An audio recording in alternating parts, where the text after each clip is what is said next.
Assalamu alaikum wa rahmatullahi wa barakatuh.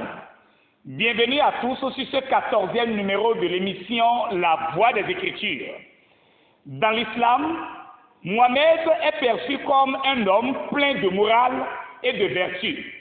Il est d'une moralité imminente et c'est pourquoi le Coran le présente comme le modèle parfait à imiter pour tout bon musulman. Par exemple, dans la sourate 33, le verset 21, il est écrit ceci: en effet, vous avez dans le messager d'Allah un excellent modèle à suivre pour quiconque espère en Allah et au jour dernier et invoque Allah fréquemment. Même si vous n'êtes ni musulman ni chrétien, après avoir lu ce verset du Coran, vous devez être partagé parce que la Bible dit le modèle parfait à imiter pour satisfaire le cœur de Dieu, c'est Jésus-Christ de Nazareth. Romains chapitre 8, le verset 29. La vie de Jésus est presque connue de tout le monde, même des petits-enfants. Ceux qui n'ont jamais lu les évangiles savent l'essentiel sur la vie de Jésus-Christ à travers le film Jésus de Nazareth. Mais la sunna de Mohamed n'est pas accessible à tous et le simple fidèle musulman a très peu d'informations sur l'homme qu'il est censé imiter. Pour toute personne qui désire obéir à la sourate 33, le verset 21, voici l'une des vertus de Mohamed. Dans la Sira Rasulullah, c'est-à-dire la biographie du prophète de Ibn Hisham, à la page 311, on lit ceci: à son retour de Hudaybiya, le prophète séjourna à Médine le mois de Dhu al-Hijjah et une partie de Muharram. Il partit le même mois en expédition contre les Juifs de Kaïba. Kaïba était une oasis, un campement situé à une centaine de kilomètres au nord de Médine sur la route de Damas. C'était un lieu hautement fortifié occupé par les Juifs de la tribu des Banu Nadir. Les Juifs avaient développé ce lieu et l'ont rendu très prospère. Ils avaient un chef de campement et même un surintendant qui administrait leurs richesses en commun. Mohamed décide de les attaquer alors qu'ils vivaient en paix dans leur campement. Quand vous prenez par exemple Sahih al-Bukhari, tome 1, hadith numéro 947, on lit ceci: le prophète qu'Allah le bénisse et le salue fit la prière du soub alors qu'il faisait encore noir, puis s'installa sur sa monture et dit: Allahu Akbar. Kaïba s'est ruiné. Quel sinistre matin quand nous sommes à la porte des mécréants, ceux qui ont été en vain avertis. Les habitants de Kaïba sortis courant dans les rues. C'est Mohamed et son armée, criait-il. Le prophète les vainquit. Il fuya les guerriers et fit captifs les enfants. Les cris des habitants de Kaïba à la vue de Mohamed et de son armée sont les preuves qu'ils n'étaient pas en guerre contre Mohamed. Il les a juste attaqués parce qu'ils convoitaient leurs richesses et voulaient à tout prix s'en accaparer. L'histoire islamique nous rapporte que Mohamed et ses hommes ont tué tous les guerriers. Mais il y a quelques anecdotes dans cette tuerie sur lesquelles il est nécessaire de revenir. Avant de tuer tous les notables, Mohamed a d'abord eu un entretien avec le surintendant de tous les biens des Juifs de ce campement.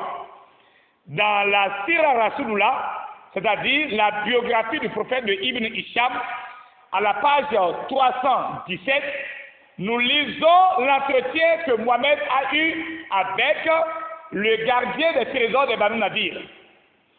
On y lit ceci: on amena auprès du prophète Kinana ibn Rabi, le mari de Safia qui détenait le trésor des Banu Nadir. Le prophète lui demanda de révéler où était le trésor. Kinana affirme n'a rien savoir. Un juif s'approcha et le dénonça au prophète. j'ai vu Kinana rôder tous les matins autour de cette maison en ruine. Vois-tu, Kinana, lui dit le prophète, si nous trouvons le trésor chez toi, je te tuerai. Tu me tueras, mais je n'en sais rien, répondit Kinana. Puis le prophète ordonna de creuser la terre dans la maison en ruine, et on y trouva une partie du trésor. Où est le reste du trésor? Demanda le prophète. Je ne sais pas, répondit Kinana. Le prophète ordonna alors à Zubayr ibn al-Hawam de le torturer jusqu'à ce qu'il livre son secret. Zubayr lui brûlait sans cesse la poitrine avec la mèche d'un briquet, mais en vain. Voyant qu'il était à bout de souffle, le prophète livra Kinana à Mohamed ibn Maslama qui lui trancha la tête. Ainsi, Mohamed eut un entretien avec Kinana parce qu'il sait que c'est lui qui a la garde des trésors du campement. Il lui ordonne de lui montrer où se trouve leur trésor, mais Kinana refuse. Sous l'effet de la peur, un juif vendit la mèche pour conserver sa vie. Mais Mohamed dit, si on trouve le trésor chez toi, je vais te tuer. Espérant que Kinana allait céder à ses menaces. On trouva une partie du trésor. Mais Mohamed n'était pas venu pour une partie, mais pour la totalité. Alors, il continue son intimidation, mais Kinana garda sa dignité.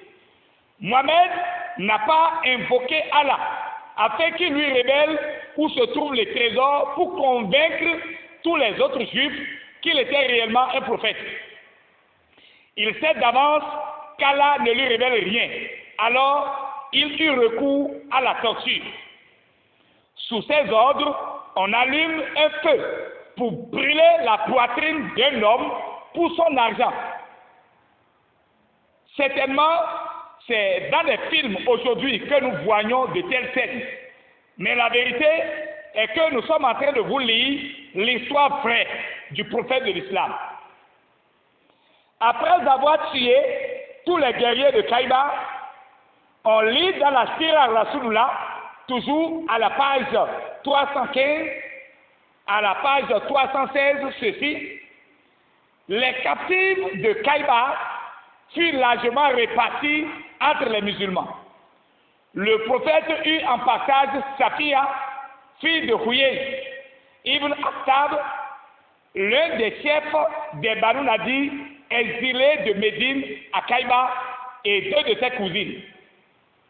Il garda pour lui Safiya et donna les deux cousines à l'un de ses compagnons de combat, Dia Ibn Khalifa, qui avait pourtant souhaité avoir Safiya pour lui.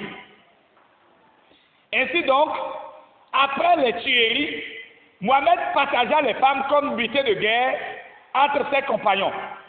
Mais nous lisons dans le texte qu'il a choisi Safiya comme femme, malgré qu'elle fût déjà échue à son compagnon de combat, Dia Ibn Khalifa, qui voulait pourtant la garder pour lui.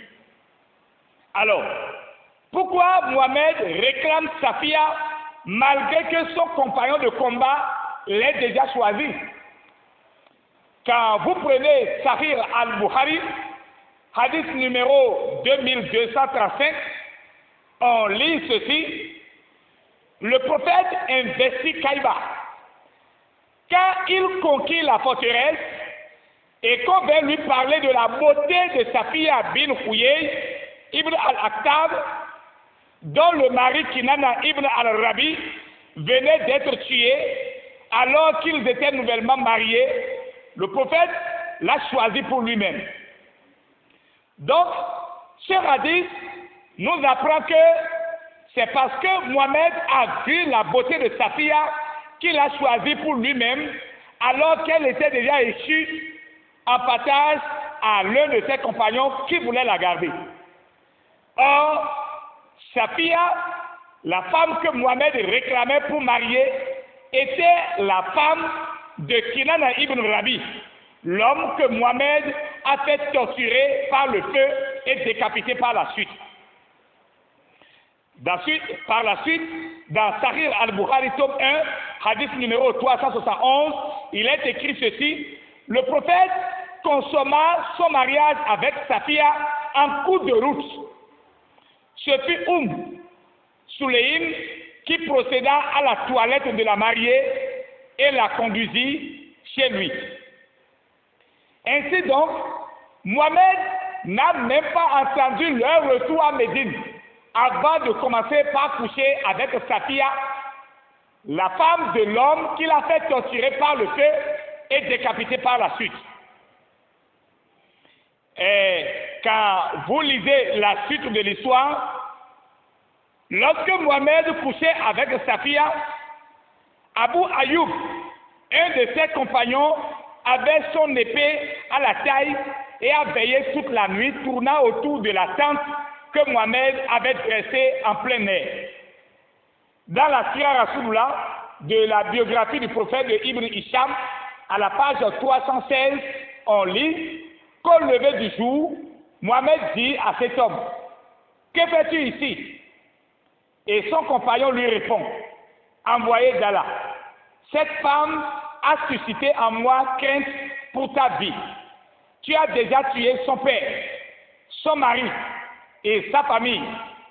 Sa conversion à l'islam est toute récente et cela m'a inquiété pour toi. Alors le messager d'Allah dit: oh Allah, protège Abu Ayoub comme il a passé la nuit à me protéger. Ainsi donc, Mohamed a torturé le mari de Safia pour son argent par le feu et l'a décapité. Il tua son père et sa famille et la prend ensuite pour femme sans attendre si elle est en état pour son mari, car elle venait de se marier. Ensuite, il eut des relations sexuelles avec elle en cours de route, avant même son arrivée à Médine.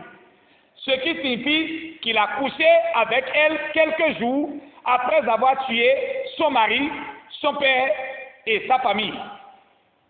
Quelle vertu, quelle moralité, quel modèle pour l'humanité à imiter.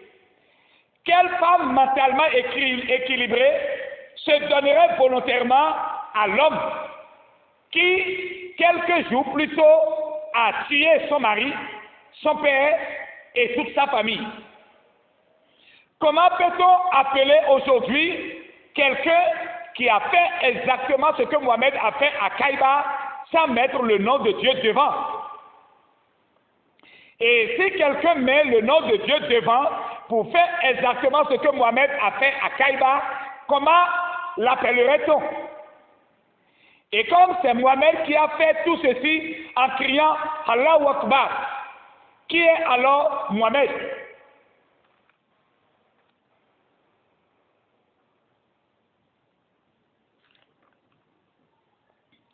À la mosquée, le personnage connu pour ses vertus est Al-Nabi Muhammad sallallahu alayhi wa sallam.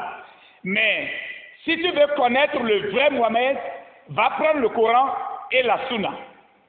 Il y a plusieurs branches de l'islam dans le monde aujourd'hui. Parmi eux tous, quel groupe fait exactement ce que Mohamed a fait à Kaïba en criant Allahu Akbar? Quand tu vas répondre, quand tu vas trouver l'élément de réponse à cette question en toute sincérité, tu trouveras le chemin du salut. Shalom à tous et à très bientôt. Nos contacts restent les mêmes, plus 229 67 28 54 27.